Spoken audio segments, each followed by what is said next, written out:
કોંગ્રેસની જન આક્રોશ યાત્રા ખેડા જિલ્લામાં ફાગવેલ પહોંચી છે। ફાગવેલ ખાતે પ્રદેશના નેતાઓ, આગેવાનો અને મોટી સંખ્યામાં કાર્યકર્તાઓ ઉપસ્થિત રહ્યા।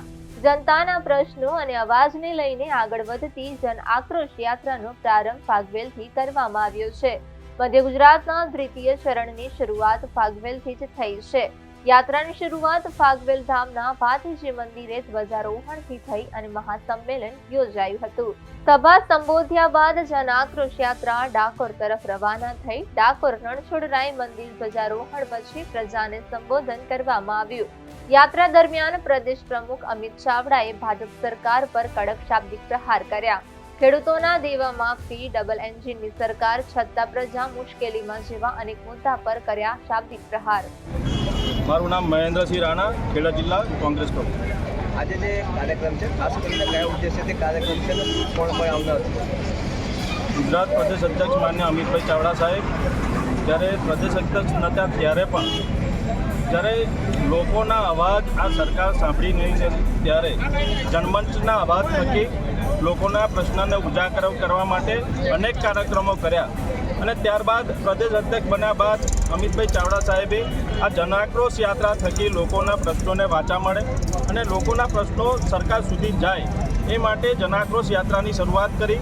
પ્રથમ તબક્કામાં ઉત્તર ગુજરાતમાં આ યાત્રા પૂર્ણ કરી અને આજ રોજ ફાગવેલના પવિત્ર ધામથી આ યાત્રા અહીંયાથી નીકળી અને 4 જિલ્લા પૂર્ણ કરીને કંબોઈ ધામ સુધી આ જનાક્રોશ યાત્રા જશે। આ જનાક્રોશ યાત્રા આજ રોજ ચાલુ થઈને વિશાળ જંગી જનસભા થશે અને જનસભા પત્યા બાદ અહીંયાથી આ યાત્રા નીકળી અને ડાકોર મુકામે જશે। ડાકોર સાંજે 4 વાગે રણછોડરાય ભગવાનના મંદિરે ધ્વજારોહણ કરી આ યાત્રાનો ત્યાં એ દિવસ પૂરતો વિરામ થશે।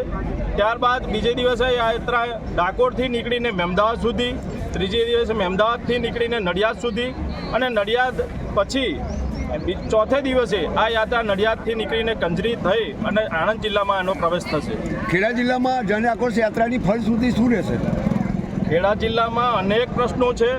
અહીંયા બધા જ ધારાસભ્યો સત્તા પક્ષના છે, તેમ છતાં લોકોના અવાજ દબાવવામાં આવી રહ્યા છે।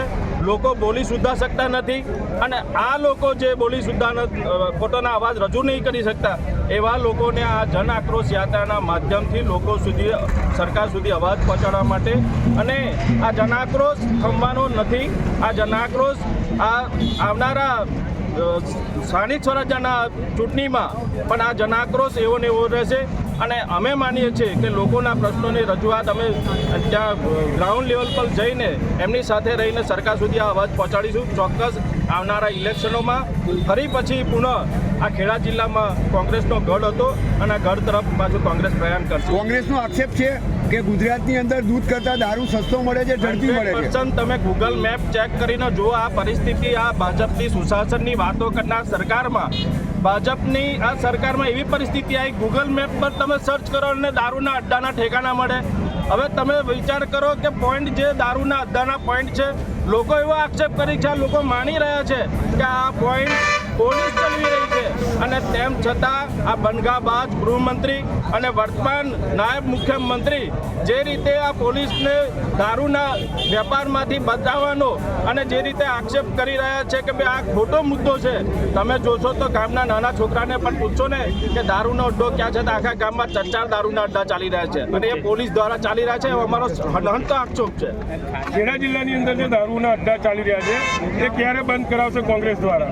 અમે લોકોએ 15 દિવસ પહેલા આવેદનપત્ર આપ્યું હતું કલેક્ટર ઓફિસે કે 15 દિવસમાં તમે લોકોએ સર્ચ કરી અને દારૂના જે બુટલેગરો છે એ દારૂના અડ્ડા બંધ થવા જોઈએ। જો બંધ નહીં થાય તો આવનાર સમયમાં અમારા તાલુકા પ્રમુખ સાથે અમે બુટલેગરોના લિસ્ટ માગેલા છે અને એ બુટલેગરોના લિસ્ટ જાહેર પ્રેસ કોન્ફરન્સ કરીને તમારા માધ્યમથી અમે ત્યાં સરકાર સુધી અને કલેક્ટર સુધી પહોંચાડીશું અને જો એમાં પણ આ બંધ નહીં થાય તો અમે જનતા રેડ કરવાની તૈયારી રાખીએ છીએ।